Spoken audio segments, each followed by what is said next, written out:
పడ్డాయి. మాకు అందరికి 60,000 రూపాయలే పడ్డాయి. మరి మిగతావి పడవా? మాకు 2 ఎకరాలు ఉన్నాయి, 3 ఎకరాలు ఉన్నాయి, 10 ఎకరాలు ఉన్నాయి, 12 ఎకరాలు ఉన్నాయి. పడ్డది మాత్రం 60,000 రూపాయలని చెప్పిర్రన్నమాట రైతన్నలు. పెట్టుబడికి 60,000 రూపాయలు ఇస్తేనే సరిపోతుందా? ఒకటి అర్థం కాదు కానీ 60,000 రూపాయలు ఏమని ముక్కులో పెడతారు వాటికి అని అయితే ఇట్లా అంటున్నారన్నమాట. సో ప్రభుత్వం ఇక్కడ చూసుకున్నట్టయితే డబ్బులకు సంబంధించి అయితే ఒక కీలకమైన ప్రణాళికలు సిద్ధం చేసిందని అయితే చెప్పారు. సో ఇక్కడ మనకు ఒకటో విడత అయిపోయింది. ఇప్పుడు ఆల్మోస్ట్ చూసుకున్నట్టయితే 70 లక్షల మంది రైతులకు అమౌంట్ అయితే వేసారు. ఇప్పుడు వీళ్ళు ఏం చేస్తున్నారంటే ఇక్కడ ప్రభుత్వం చూసుకున్నట్టయితే ఇప్పుడు 5 ఎకరాల లోపు అన్నమాట. 5 ఎకరాల లోపు 20వ తేదీ ఏప్రిల్ 20వ తేదీ అంట. మీ అందరు కూడా మంచిగా యాదగించుకోర్రి. ఎందుకంటే మళ్ళీ అప్పుడే నిధులు విడుదల చేయడం అయితే జరుగుతుంది. ఇక్కడ మనకు ప్రభుత్వం అయితే చూసుకున్నట్లయితే ఇక్కడ మరి 10 ఎకరాలు ఉన్నా 12 ఎకరాలు ఉన్నా మరి ఏప్రిల్ 20వ తేదీన పడతాయి అంటే ఇక్కడ మనకు ప్రభుత్వం ఏం చెప్తుందంటే మళ్ళీ 1 నుంచి 5 ఎకరాల వరకు మొత్తం అమౌంట్ క్లియర్ చేస్తారన్నమాట. 60,000 రూపాయలతో కలిపి మొత్తం చూసుకున్నట్టయితే మీకు ఎంత రావాలన్నా ఆ బకాయిలు మొత్తం చూసుకున్నట్టయితే ఆ పెండింగ్ అమౌంట్ మొత్తం క్లియర్ చేయడమే జరుగుతుంది. ఇక్కడ మనకు ప్రభుత్వం సైడ్ నుంచి కూడా అఫీషియల్ అనౌన్స్ అయితే చేయడమే జరిగిందనమాట. సో రైతన్నలందరికీ కూడా వెంటనే షేర్ చేయగలరన్నమాట.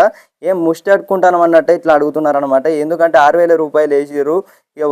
ఇంతగానం కొట్లాడి ఇప్పటికే రైతుల కోసం ప్రభుత్వం ఇక్కడ రైతుల ప్రభుత్వం అని అయితే తెలియజేశారు అన్నమాట. ఎందుకు తెలియజేశారు అనేది కూడా మీకు ఇప్పుడు వివరిస్తాను. 70 నుంచి 74 లక్షల ఓట్లు ఉంటాయి.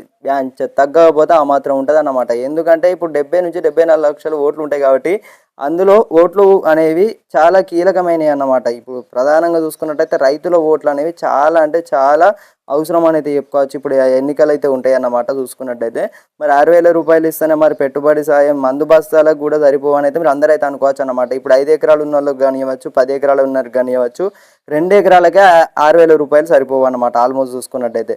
సో మనందరికీ తెలుసు మరి ప్రభుత్వానికి తెలియదు 6,000 రూపాయలు వేసారు అన్నమాట. ఇక్కడ 20 ఎకరాలు ఉన్నా సరే 12 ఎకరాలు ఉన్నా సరే ఇక్కడ మనకు 5 ఎకరాల లోపు ఉన్న రైతులకే 35,000 చిల్లర రావాల్సి ఉంటుంది అన్నమాట. దాదాపు చూసుకున్నట్టయితే 30,000 రూపాయలు అయితే రావాల్సి ఉంటుంది.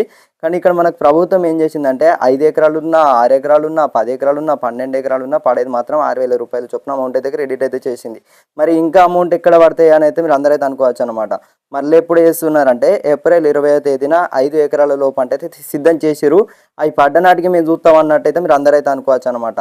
సో ఇక్కడ మనకు ప్రభుత్వం అయితే చూసుకున్నట్టయితే 3 విడతలుగా నిధులు విడుదల చేస్తామనేది చెప్పారనమాట. 45 రోజులలో మొత్తం 9,000 కోట్ల రూపాయలు అనేవి రైతుల ఖాతాలోకి అయితే జమ చేస్తామని అయితే సీఎం రేవంత్ రెడ్డి గారు అయితే గ్రీన్ సిగ్నల్ ఇచ్చారు.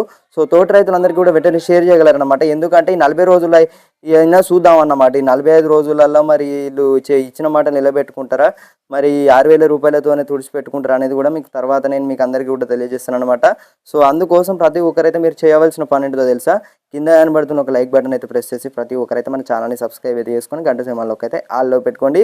సో ఓకే, నేను మీకు ఇచ్చేసుకుంటాను అనమాట. చూసుకున్నట్టయితే మంచి కంటెంట్తో అయితే మళ్ళీ కలుద్దాం.